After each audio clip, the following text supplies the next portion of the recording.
Números, capítulo 14, versículos 39 al 45. Dice así: y Moisés dijo estas cosas a todos los hijos de Israel, y el pueblo se enlutó mucho. Y se levantaron por la mañana y subieron a la cumbre del monte, diciendo: henos aquí para subir al lugar del cual ha hablado Jehová, porque hemos pecado. Y dijo Moisés: ¿por qué quebrantáis el mandamiento de Jehová? Esto tampoco os saldrá bien. No subáis, porque Jehová no está en medio de vosotros. No seáis heridos delante de vuestros enemigos, porque la Amalecita y el Cananeo están allí delante de vosotros, y caeréis espada, pues por cuanto os habéis negado a seguir a Jehová, por eso no estará Jehová con vosotros. Sin embargo, se obstinaron en subir a la cima del monte, pero el arca del pacto de Jehová y Moisés no se apartaron del medio del campamento. Y descendieron el Amalecita y el Cananeo que habitaban en aquel monte, y los hirieron y los derrotaron, persiguiéndolos hasta Horma. Dios Padre, pues gracias por esta oportunidad. Que tu Espíritu Santo obre en cada corazón, que de mis labios salga la palabra que tú quieres que escuche esta gente, y todo sea conforme al propósito de las Escrituras. Te lo pido por Cristo Jesús. Amén. Pues hermano, el texto que hoy estamos exponiendo inicia en el versículo 39. Y Moisés dijo estas cosas a todos los hijos de Israel, y el pueblo se enlutó mucho. ¿Qué es luto? Es un duelo, es lamentarse. Casi generalmente el luto lo entendemos por alguien que muere. Y precisamente, hermanos, aquí murieron personas. Pero ¿cuáles fueron las palabras que Moisés le dijo al pueblo que fue causa de tristeza para el pueblo? Pues, hermano, la sentencia que Dios les había dado, porque ellos no obedecieron el avanzar hacia la tierra prometida y se dejaron llevar por el informe pesimista de los espías que Moisés había enviado para reconocer la tierra. Y ellos dijeron que efectivamente la tierra era buena, pero que habitaban gente, el Amalecita, que los iban a conquistar y que ellos iban a morir en el desierto, por eso Dios los juzgó. ¿Cuál fue la palabra que Moisés dijo de parte de Dios para que el pueblo se enlutara? Lo vemos en el versículo 34 y 35 de ese mismo capítulo. Conforme al número de los días, de los 40 días en que conociste la tierra, llevaréis vuestras iniquidades 40 años, un año por cada día, y conoceréis mi castigo. Yo, Jehová, he hablado, así haré a toda esta multitud perversa que se ha juntado contra mí. En este desierto serán consumidos y ahí morirán. Hermano, Dios los juzgó diciendo: van a andar errando en este desierto 40 años. ¿Hasta cuándo? Hasta que toda esta generación muera. Solamente 2 personas se iban a librar de este juicio: Josué y Caleb. Entonces, hermano, pues era causa de que el pueblo de Dios estuviera lamentando por este juicio. Iban a andar errando por el desierto 40 años. Y también, hermano, el pueblo se enlutó por el juicio que Dios hizo a los espías que dieron un mal informe. Dice el versículo 36. Y los varones que Moisés envió a reconocer la tierra, y que al volver habían hecho murmurar contra él a toda la congregación, desacreditando aquel país, aquellos varones que habían hablado mal de la tierra murieron de plaga delante de Jehová. Pero Josué, hijo de Nun, y Caleb, hijo de Jefone, quedaron con vida de entre aquellos hombres que habían ido a reconocer la tierra. Entonces, hermanos, de estos 2 espías, 10 fueron los que murieron, los que habían hablado mal desacreditando aquel país.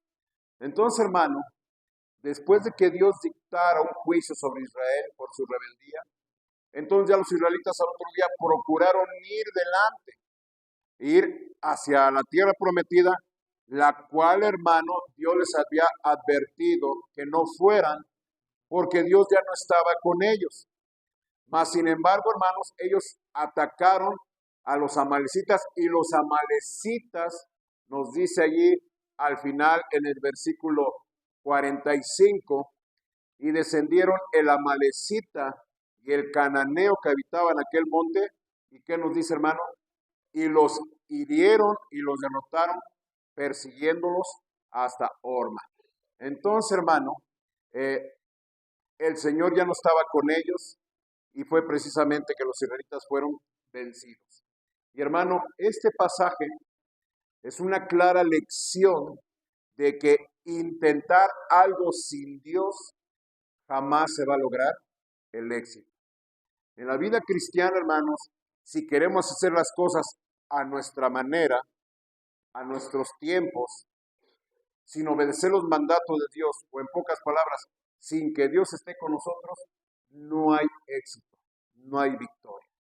Los israelitas, ellos habían desobedecido a Dios, Dios les dicta una sentencia, ellos, hermanos, por el remordimiento quisieron avanzar, pero Dios ya les había dicho que no, que iban a andar por el desierto 40 años. Mas, sin embargo, ellos no hicieron caso de la advertencia, desobedecieron, y hermano, por causa de su desobediencia, ya Dios no estaba con ellos, y por eso vino la derrota. Entonces, hermano, quiero hablarles, hermano, que sin el Señor no vamos a conseguir la victoria. Y la vida cristiana, hay que reconocer que es una vida constante de lucha contra nuestra carne, de lucha contra el mundo y de lucha contra el diablo mismo. Y hermano, la vida cristiana es eso. Nadie, hermano, la Biblia no nos dice que iba a ser una vida fácil. Jesús dijo claramente, y lo repetimos casi en cada culto, Él dice, si queréis ser mi discípulo, niéguese a sí mismo. ¿Qué significa también la siguiente frase? Tome su cruz cada día y siga. O sea que no va a ser fácil, hay que batallar, hay que luchar. Pero hermano, si lo hacemos sin Dios, no vamos a conseguir la victoria. Y empezamos con un primer punto, el versículo 39.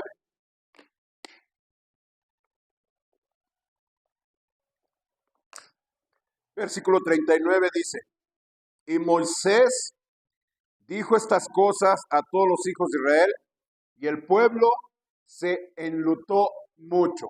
¿Qué es luto?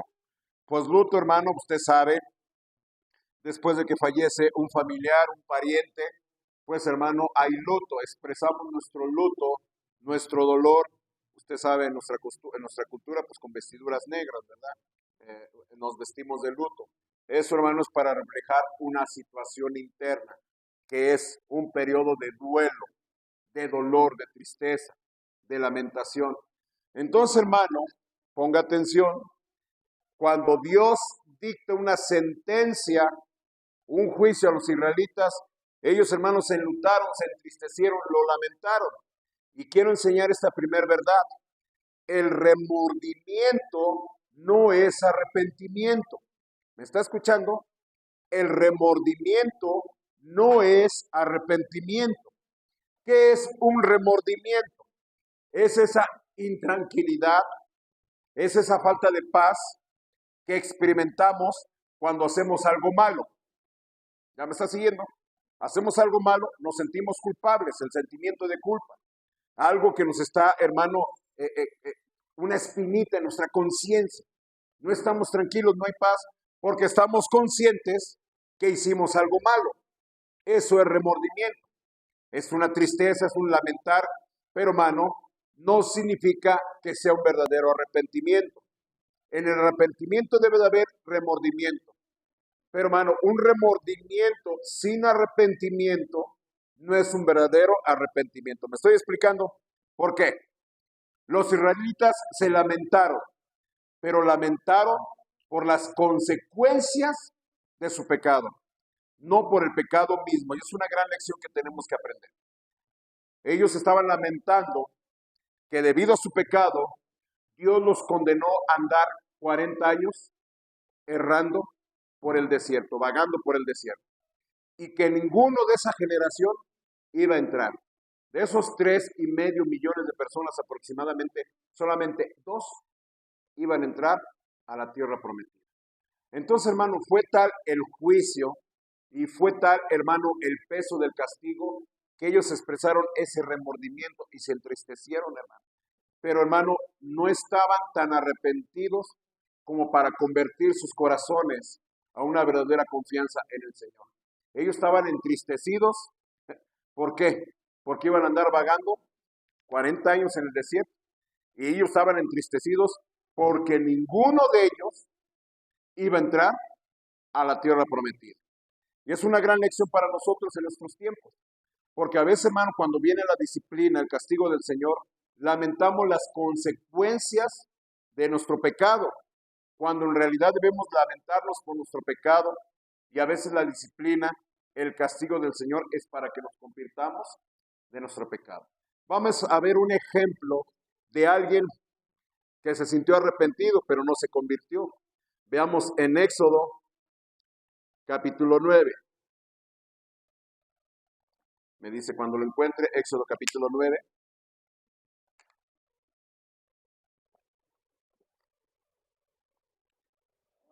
Ya estamos ahí.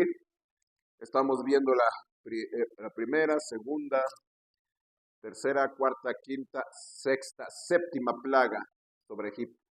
En Éxodo capítulo 9, versículo 27, cuando vino la plaga del granizo, dice, entonces Faraón envió a llamar a Moisés y Aarón y les dijo, ¿qué dijo Faraón a Moisés y Aarón? ¿Qué les dijo? He pecado esta vez. Jehová es justo y yo y mi pueblo impíos. Aquí vemos, hermano, que Faraón estaba haciendo una confesión. Esta confesión que Dios es justo y que él y su pueblo eran ¿qué? Impíos. ¿Eran qué? Pecadores. ¿Está confesando, hermanos? Sí, pero vea. Orad a Jehová para que cesen los truenos de Dios y el granizo. ¿Y qué dice, hermanos? Y yo os dejaré ir y no os detendréis más. ¿Estamos ahí viéndolo, hermanos? Ahora, Faraón le está pidiendo a Moisés, bueno, yo reconozco que soy pecador, mi pueblo es pecador, Dios es justo. Oren a Dios para que ya cesen los truenos y el granizo. Y efectivamente Moisés oró porque se calmara esa plaga. Pero vea que sucedió en el versículo 33 al 35 de ese mismo capítulo. Y salido Moisés de la presencia de Faraón, fuera de la ciudad, extendió sus manos a Jehová, y cesaron los truenos y el granizo, y la lluvia no cayó más sobre la tierra. Y viendo Faraón que la lluvia había cesado, y el granizo y los truenos, ¿qué dice ahí? Se obstinó en pecar, y endurecieron su corazón él y sus siervos. Y el corazón de Faraón se endureció, y no dejó ir a los hijos de Israel, como Jehová lo había dicho por medio de Moisés. Pregunta, ¿Faraón confesó que era pecador? Sí. ¿Faraón confesó que Dios era justo? Sí. ¿Faraón dijo que iba a dejar ir a los israelitas después de que se calmaran el trueno y el granizo? Sí. ¿Se calmaron el trueno y el granizo? Sí. ¿Faraón dejó ir al pueblo de Israel? No. ¿Se arrepintió? No. Lamentó, se sintió remordimiento, sintió pesar. O sea, cuando vio el castigo, reconoció que era castigo de Dios. Y hermano, sintió, hermano, el rigor de la disciplina del castigo de Dios. Oró para que se calmara esa plaga y le pidió a Moisés que orara y oraron y se calmó la plaga. Mas, sin embargo, su corazón no estaba verdaderamente, ¿qué? Arrepentido. Es como el borracho, ¿verdad? Como el hermano borracho, porque me ha tocado varios hermanos borrachos, ¿verdad? Una vez, uno, ganando almas, ¿verdad? Me lo encuentro y estaba yo todavía crudo, no sé, y le hablé de Cristo. Y hermano, al otro día se fue a la iglesia, qué bueno. Dice, ay, pastor, usted pasó, ya ni me acuerdo qué me dijo, pero aquí estoy. Bueno, aquí está, ok. Así anduvo unos meses en la iglesia. Un domingo paso por él y estaba bien borracho, el domingo en la mañana. Yo no quería que los hermanos que iban conmigo en la camioneta lo vieran y ya me fui. Al otro día llega, ¿verdad? Ay, pastor, me siento bien mal, me siento bien avergonzado con los hermanos, que esto y que el otro. Le digo, mira hermano, pues está bien, no te preocupes, el justo cae 7 veces y se vuelve a levantar. Pues ya no lo hagas, arrepiéntete, confiesa a Dios. ¿Y qué tengo que hacer? ¿Le pido perdón a los hermanos? No, no, no. Simplemente tú decides ya no volverlo a hacer. Sí, pastor, está bien. E igual, hermano, así pasaron unas semanas, unos meses, y otra vez volvió a caer borracho. Otra vez se volvió a emborrachar. Y le digo, ya Jorge, se llama Jorge, ya deja eso, ya, vamos a orar por ti, que te compongas. Sí, pastor, sí, gracias, gracias, ya no lo vuelvo a hacer, ya no lo vuelvo a hacer. Y así pasaron, hermano, otras semanas, otros meses, y que lo vuelvo a ver otra vez borracho. Ya no le dije nada, ya no lo busqué. En serio, lo voy a hacer. Tal vez yo no tenga esa paciencia, ese amor, hermano. Pero, hermano, eso me dice de gente que no está verdaderamente arrepentida. Y, hermano, así como el pueblo de Israel lamentan las consecuencias de su pecado. Pero, hermano, remordimiento no quiere decir arrepentimiento. Hermano, arrepentimiento significa, hermanos, cambiar nuestra forma de pensar con respecto al pecado. Cambiamos de tal manera que nos hace apartarnos y abandonar ese pecado. Vea lo que dice Proverbios 28. Ahí Proverbios 28 nos lo dice claramente. Me dice cuando lo encuentre.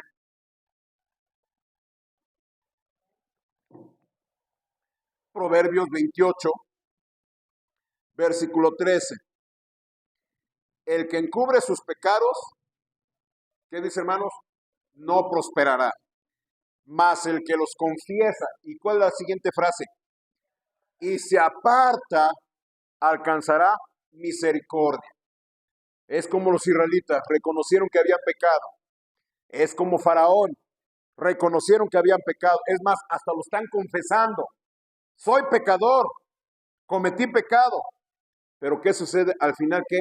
No se apartan.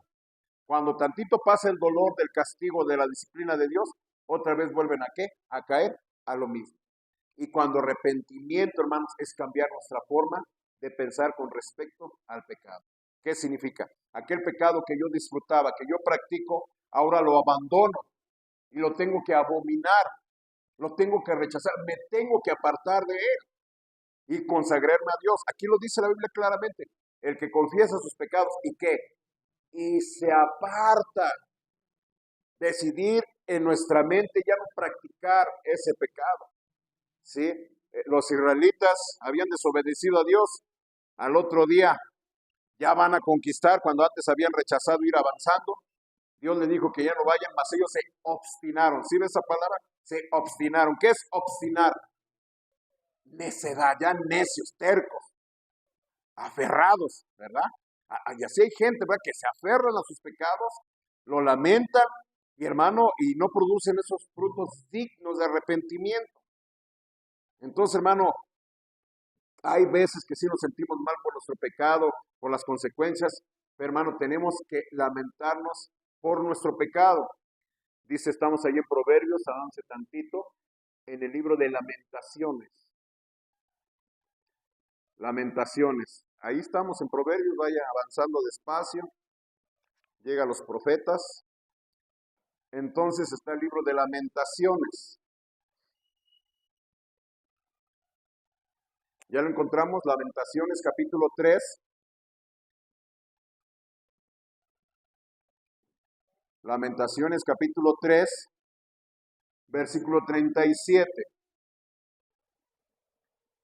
¿Quién será aquel que diga que sucedió algo que el Señor no mandó? De la boca del Altísimo no sale lo malo y lo bueno. ¿Por qué se lamenta el hombre viviente? ¿Qué dice, hermanos? Laméntese el hombre en su pecado. Hermano, y lo vamos a continuar también el domingo en la tarde viendo esto. El libro de Lamentaciones fue escrito por el profeta Jeremías, cuando vino la destrucción total de Jerusalén. Jerusalén fue destruida por el imperio babilónico bajo el mando del rey Nabucodonosor por su rebeldía. Dios había enviado profetas para amonestarles de su pecado y ellos no hicieron caso. Y dice la Biblia, hasta que ya no hubo más remedio. Entonces, hermano, vino el imperio babilónico, destruyó la ciudad de Jerusalén. quemó el templo, quemó el palacio. Usted sabe, lo vimos el domingo a la tarde, si lo vio, vino Sedequías, el rey, degollaron a sus hijos frente a sus ojos y después le sacaron los ojos. Y mataron a mucha gente. Entonces, el profeta Jeremías por el Espíritu Santo escribió estas lamentaciones. Y está diciendo, ¿qué será aquel que diga que algo que sucedió que el Señor no mandó? El Señor mandó ese castigo a Jerusalén por su rebeldía. Pero en lugar de estarse lamentando por lo que perdieron, por lo que fueron destruidos, el hombre se debe lamentar ¿de qué? De nuestro pecado. El pecado, hermano, ofende a Dios, ¿verdad? A veces, como Faraón, nos estamos lamentando, ay Diosito, ya entendí, perdóname, ya quítame este castigo, ya entendí. Y Dios en su misericordia nos quita el castigo, ¿y qué sucede? Ay, volvemos a caer otra vez. Es como los católicos, ¿verdad? Y se confiesan al Padrecito, Padrecito, vengo a confesarme que esto y que el otro. Ok, a ver, dime tus pecados. Ave María Purísima, sin pecado concebido, ¿verdad? Ok, dime tus pecados. Y ya menciona sus pecados, y al Padre le pone de penitencia, ¿verdad? Rezar tantos Padres Nuestros, tantas Aves Marías, y ya está perdonado. Y ya esa persona sale, y a los 8 días otra vez vuelve a caer en el pecado. Y así vemos, hermanos, muchos cristianos. El Señor sí disciplina, sí castiga, amén, hermanos. Y es para que nos debe de guiar al arrepentimiento. Pero hay gente que ya se le quita el castigo, viene del Señor tiempos de refrigerio, tiempos de paz, y otra vez vuelven a caer en lo mismo. Cuando, hermano, debemos lamentarnos, hermano, que somos realmente pecadores. Que en cuanto vemos las circunstancias o vemos, hermano, las condiciones adecuadas, volvemos a caer otra vez en ese pecado. Y no solamente estoy hablando del alcoholismo, pecados, hermano, fornicación, hermano, mentira, codicia, robo, resentimiento. Hermano, volvemos a caer en eso.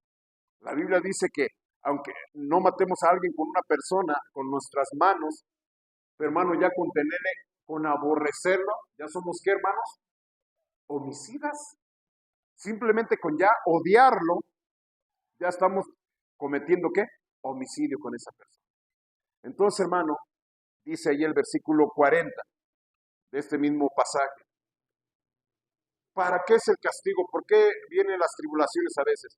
Dice el 40. Escudriñémonos, ¿sí lo está viendo? Escudriñemos nuestros caminos y busquemos y volvámonos al Señor. Levantemos nuestros corazones y manos a Dios en los cielos. Nosotros nos hemos rebelado y fuimos desleales. Tú no perdonaste. A veces la disciplina, a veces el castigo es que nos tiene que guiar al arrepentimiento. Segunda de Corintios, capítulo 7, hablando de arrepentimientos. ¿Cuál es el verdadero arrepentimiento?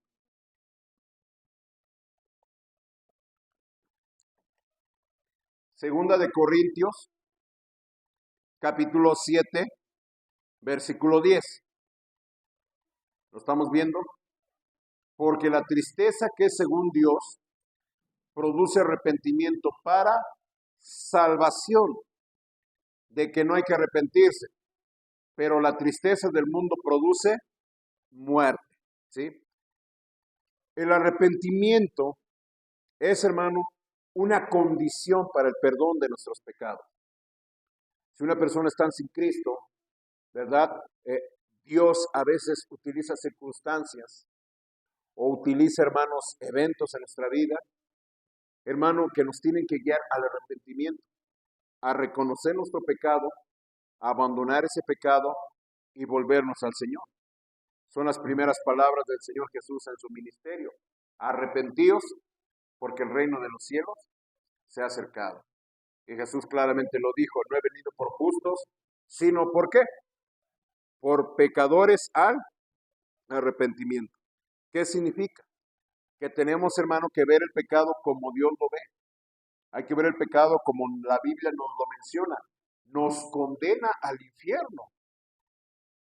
Los cobardes, incrédulos, abominables, homicidas, fornicarios, hechiceros, idólatras y todos los mentirosos tendrán su parte en el lago que arde con fuego y azufre, que es la muerte segunda. Mucha gente dice, pastor, pues no pasa nada. Todo ese mundo lo hace, todo lo hacemos, no pasa nada. Pero es que la Biblia nos menciona que hay gente que ignora que por la misericordia del Señor no hemos sido ¿qué? Consumidos, sino que es paciente y pasa por alto nuestros pecados por la causa de Cristo, no queriendo que nadie perezca, sino que todos procedan ¿qué? Al arrepentimiento. Por eso es que no ha pasado nada, porque si Dios no fuera misericordioso y paciente, hermanos, ya hubiéramos caído muertos, ya nos hubiéramos ido al infierno desde el primer momento que pecamos. Entonces, hermanos, dice que la tristeza del mundo produce muerte, hablando, hermanos, del remordimiento. Un ejemplo de ello es Judas. Judas, la Biblia dice que cuando vio que Jesús iba a ser condenado a la cruz, él arrepentido, dice la Biblia, arrepentido devolvió las 30 piezas de plata. La traducción correcta es, hermano, él, como dice, ahogado en remordimiento. Tanto era el remordimiento, hermanos, la inquietud, la culpa, hermano, que acabó ¿qué? Suicidándose. Pero el verdadero arrepentimiento, hermanos, el de Pedro, que él reconoció que había negado al Señor Jesús. Y el Señor Jesús lo busca y le dice, Pedro, ¿me amas? Pedro le dice, sí, te amo, Señor. Entonces apacienta mis ovejas, apacienta mis corderos. Continúa la labor a cual lo que te he llamado. Entonces, hermano, eso es el arrepentimiento. No nomás lamentarse, ay, que ya me pasó esto, ya me pasó lo otro, y Diosito, perdóname, ya no lo vuelvo a hacer. Y cuando Dios envía su gracia y su misericordia, la gente otra vez vuelve a caer en el pecado. Y eso, hermano, no es arrepentimiento. Arrepentimiento es, hermano, en verdad, volverse del pecado. Regresemos a nuestro pasaje. La otra enseñanza principal de esto la vemos en el versículo 41 y 42. Números capítulo 14, versículos 41 y 42. Y dijo Moisés, ¿por qué quebrantáis el mandamiento de Jehová? Esto tampoco os saldrá bien. No subáis, porque Jehová no está en medio de vosotros. No seáis heridos delante de vuestros enemigos, porque la Amalecita y el Cananeo están ahí delante de vosotros, y caeréis espada, pues por cuanto os habéis negado a seguir a Jehová, por eso, ¿qué dice, hermanos? No estará Jehová con nosotros. Entonces, hermano, hay que entender que sin el Señor no tendremos éxito. Mire, hermano, todo creyente, que sea un creyente genuino, que honestamente ame al Señor, hermano, él sinceramente debe desear con todo su corazón obedecer al Señor. Debe desear, hermano, apartarse del pecado. Debe amar vivir en santidad, en una constante obediencia al Señor. Pero hay que entender, hermano, que sin el Señor nada podremos conseguir. Sin el Señor no tendremos éxito. Si nuestros corazones no están en verdad convertidos, no va a haber éxito. Y aquí dice claramente la Biblia, el Señor ya no estaba con ellos. Y hermano, por eso es el mensaje. Asegúrese usted que el Señor está con usted para que pueda conseguir todo aquello que el Señor quiere que usted obtenga la victoria. Ve, hermanos, en Juan, capítulo 15.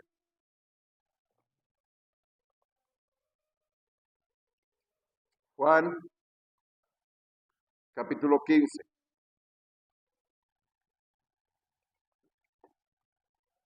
¿Lo estamos viendo?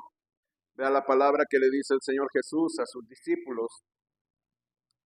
Yo soy la vid, vosotros los pámpanos. El que permanece en mí y yo en él, éste llevará mucho fruto. Porque separados de mí, ¿qué nos dice el Señor? Nada podéis hacer. Lo hemos hablado un montón de veces. Un cristiano, hermano, debe de rendir frutos, porque la Biblia dice claramente que por los frutos los conoceréis. Un cristiano, hermanos, que haya nacido verdaderamente de nuevo, va a rendir frutos, frutos de arrepentimiento, frutos de justicia, frutos del Espíritu Santo. Un día los vamos a estudiar a detalle.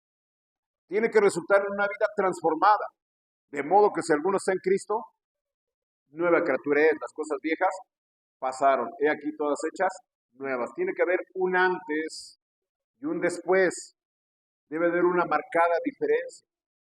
Pero la clave va a estar aquí, hermanos, que permanezcamos con el Señor. Así como un pámpano, así como un racimo de uvas. Mientras está todavía prendido de la rama de la vid, se está nutriendo. Está, hermano, recibiendo la savia, está recibiendo, hermano, la energía que el sol le proporciona. Pero usted sabe, hermano, corta ese racimo del árbol de la vid. ¿Qué sucede después? ¿Qué comienza a suceder con ese racimo? Se comienza a secar, se comienza ¿qué? A marchitar. Hasta que después de que son, hermanos, uvas jugosas, se convierten en ¿qué? En pasas, ¿verdad? Y pasas secas, ¿verdad? ¿Sí lo está viendo? Entonces, ¿qué dice el Señor? Permaneced en mí.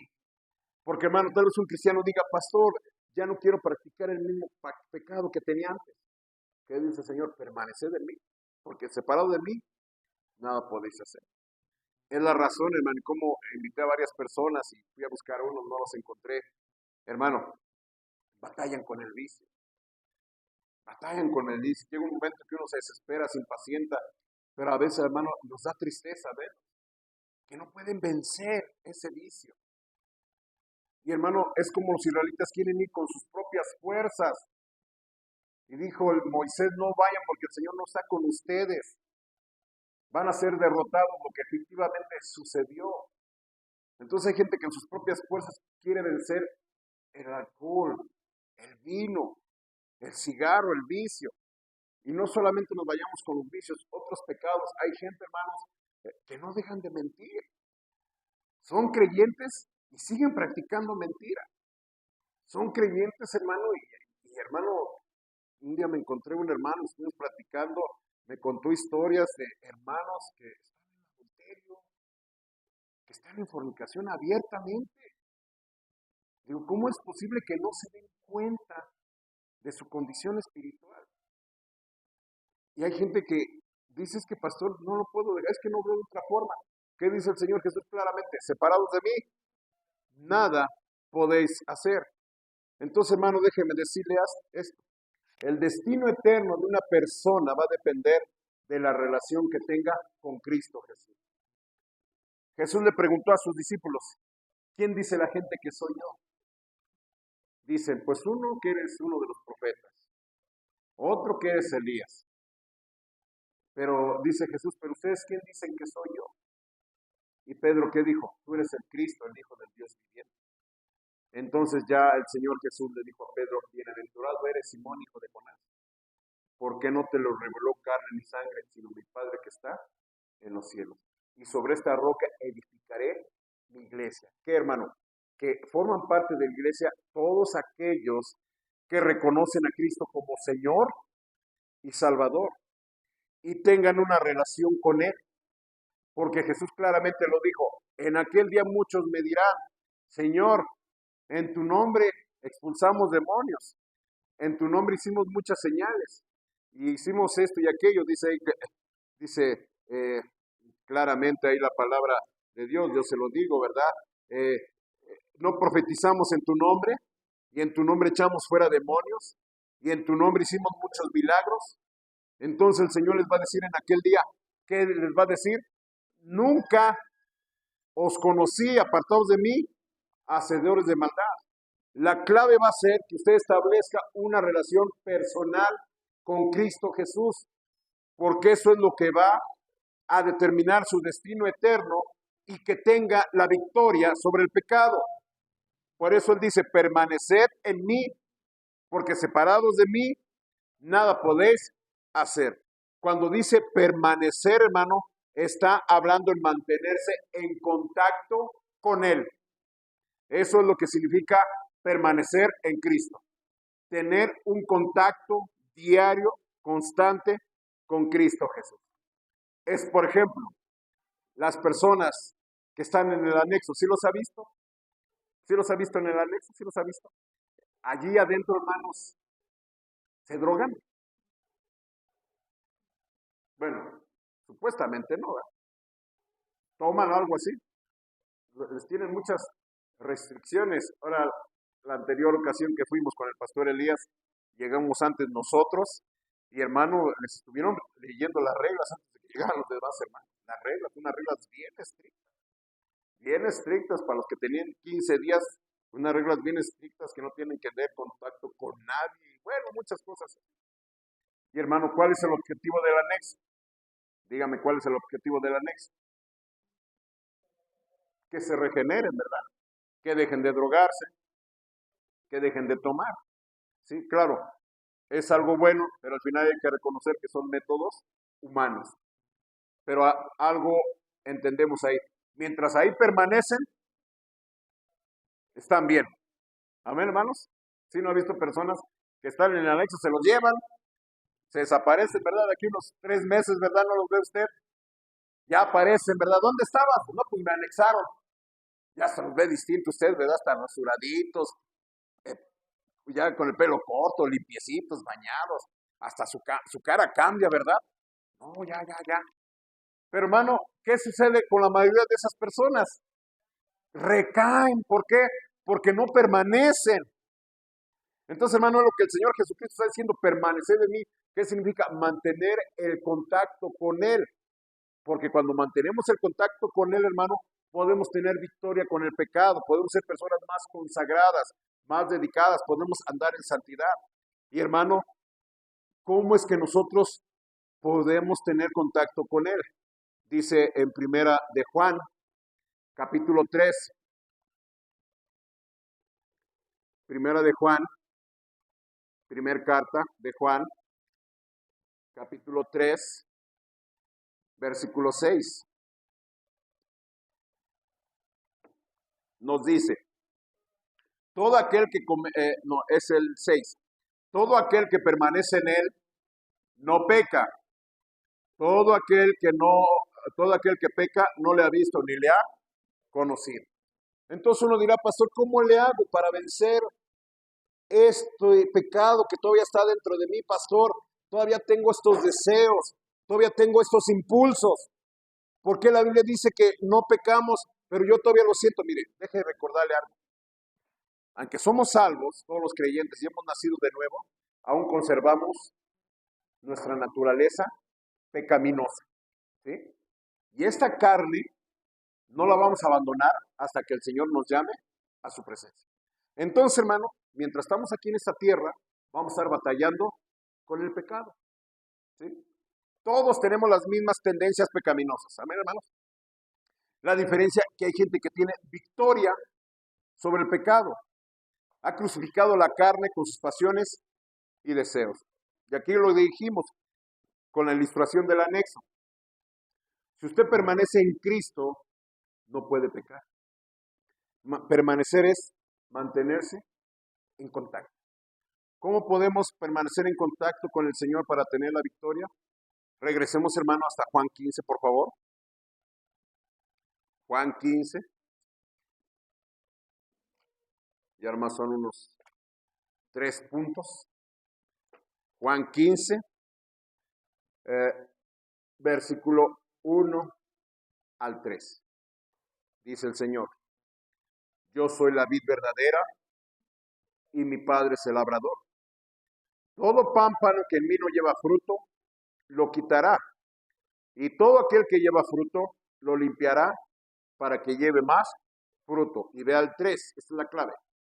Ya vosotros estáis limpios por la palabra que os he que hablado.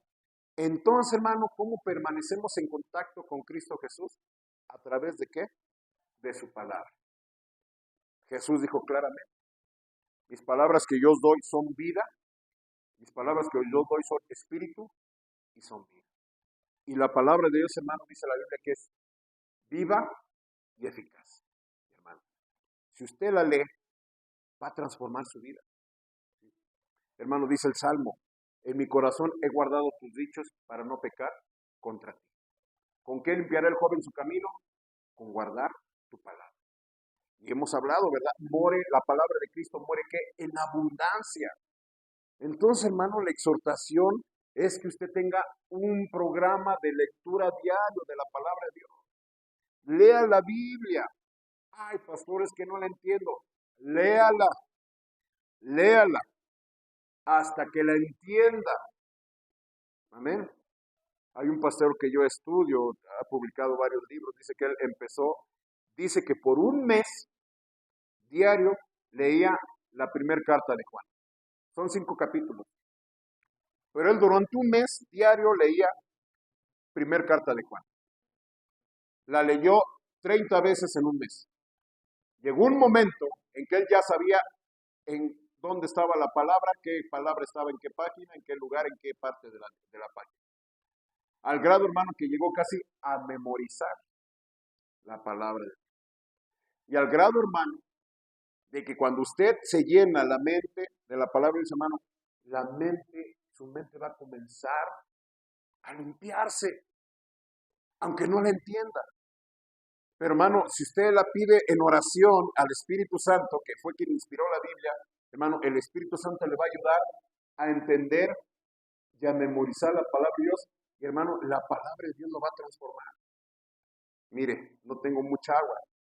Voy a poner este ejemplo. Aquí me eché agua en mi mano.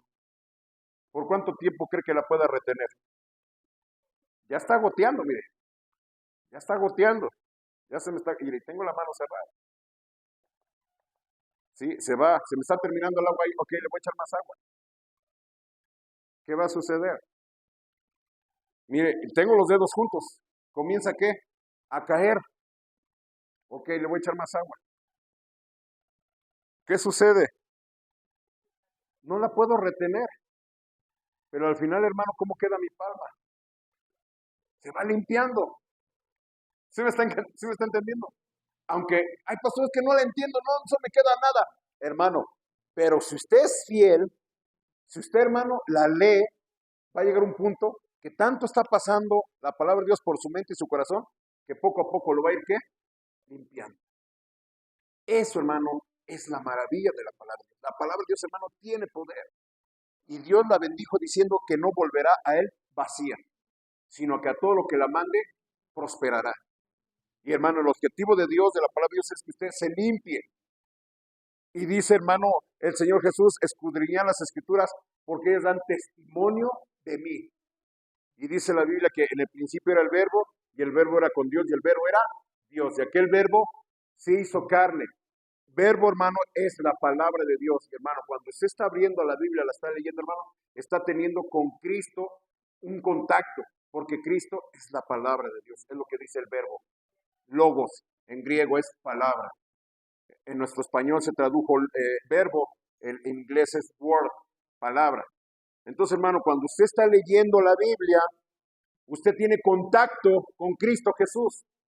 Cuando usted escucha predicación, y hermano, siempre debe estar orando usted, que sea predicación bíblica, usted, hermano, tiene contacto con el Señor. ¿Me está siguiendo? Y en los cultos, los domingos, en la mañana, en la tarde y los jueves, tenemos predicación. El Señor Jesús claramente lo dijo. Donde están 2 o 3 congregados en mi nombre, ¿qué dice? Ahí estoy en medio de ellos. Primera de Juan, capítulo 5. ¿Cómo puede permanecer en Cristo? ¿Cómo puede usted estar seguro de mantenerse en contacto con Cristo Jesús? En Primera de Juan, capítulo 5, versículo 13 al 15. ¿Estamos allí? Estas cosas os he escrito estas cosas he escrito a vosotros que creéis en el nombre del Hijo de Dios, para que sepáis que tenéis vida eterna y para que creáis en el nombre del Hijo de Dios. Y esta es la confianza que tenemos en Él, que si pedimos alguna cosa conforme a su voluntad, Él nos oye. Y si sabemos que Él nos oye en cualquier cosa que pidamos, sabemos que tenemos las peticiones que le hayamos hecho. ¿Sí? Peticiones que le hayamos hecho. Número 2, ¿cómo usted puede permanecer en Cristo? Practique la oración.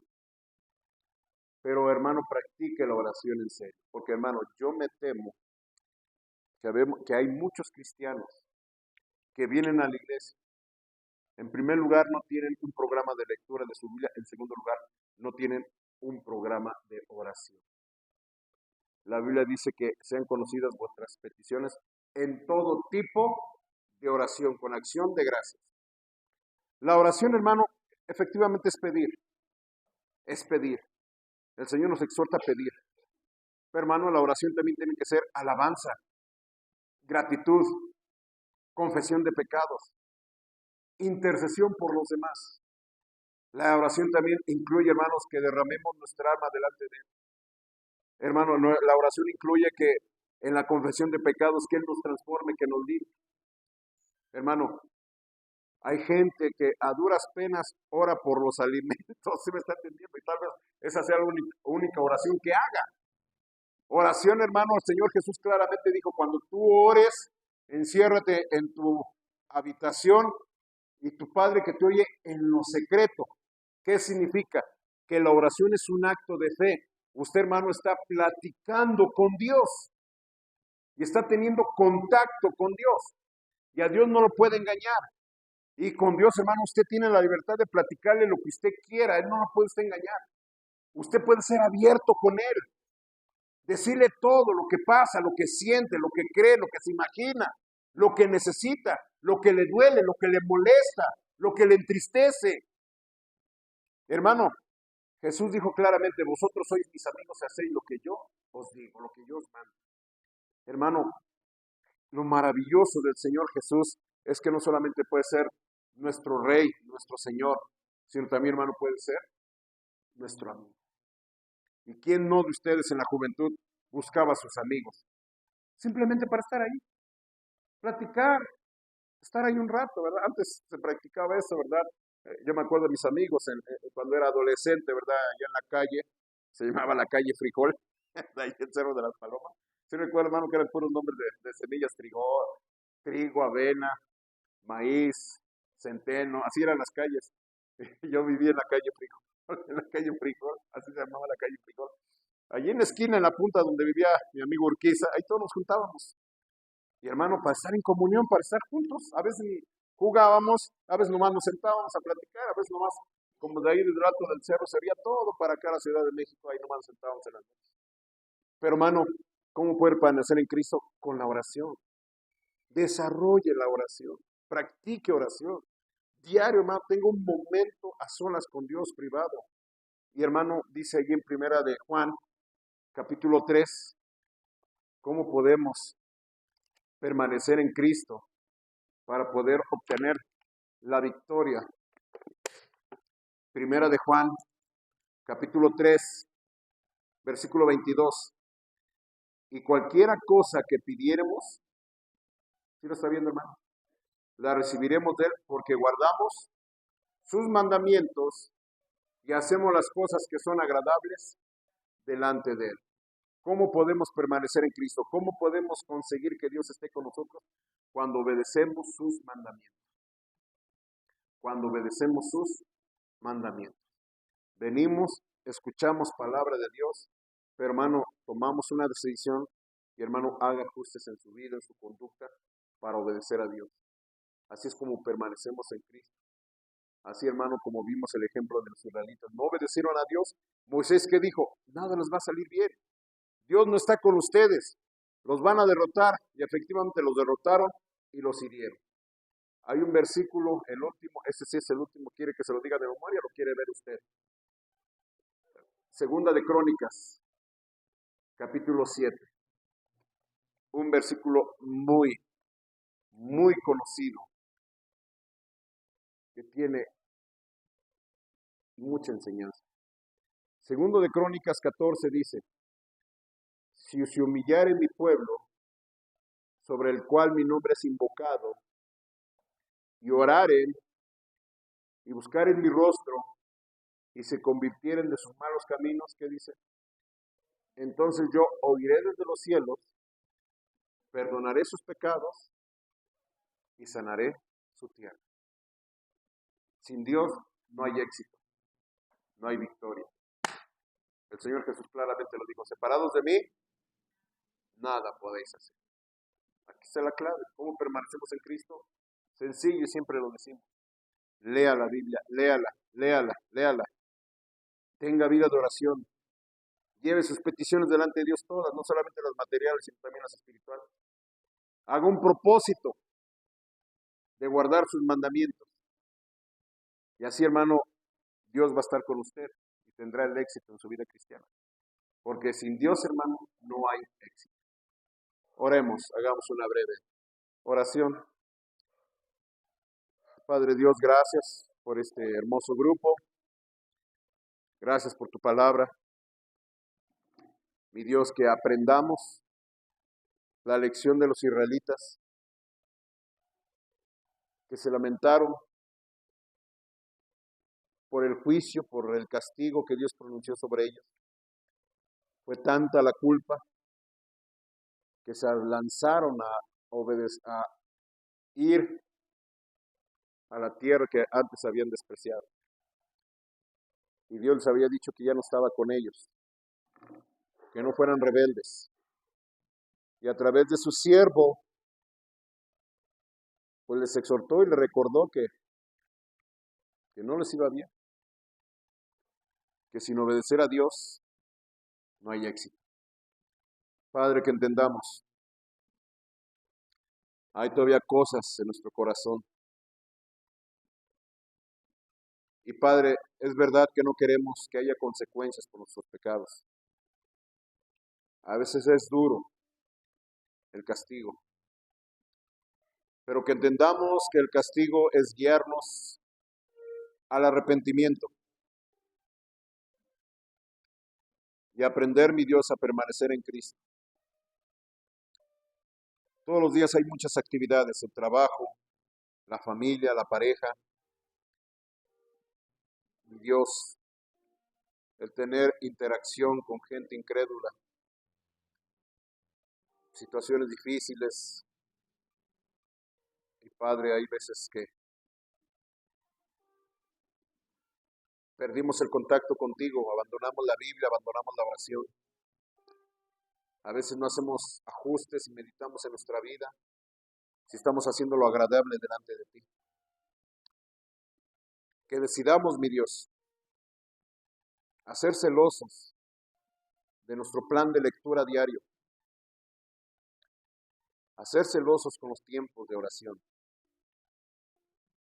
Y Padre, revisar día con día si estamos haciendo lo que te agrada, si estamos obedeciendo tus mandatos. Porque tenemos que entender que separados de ti, nada podemos hacer. Oramos por Cristo Jesús. Amén.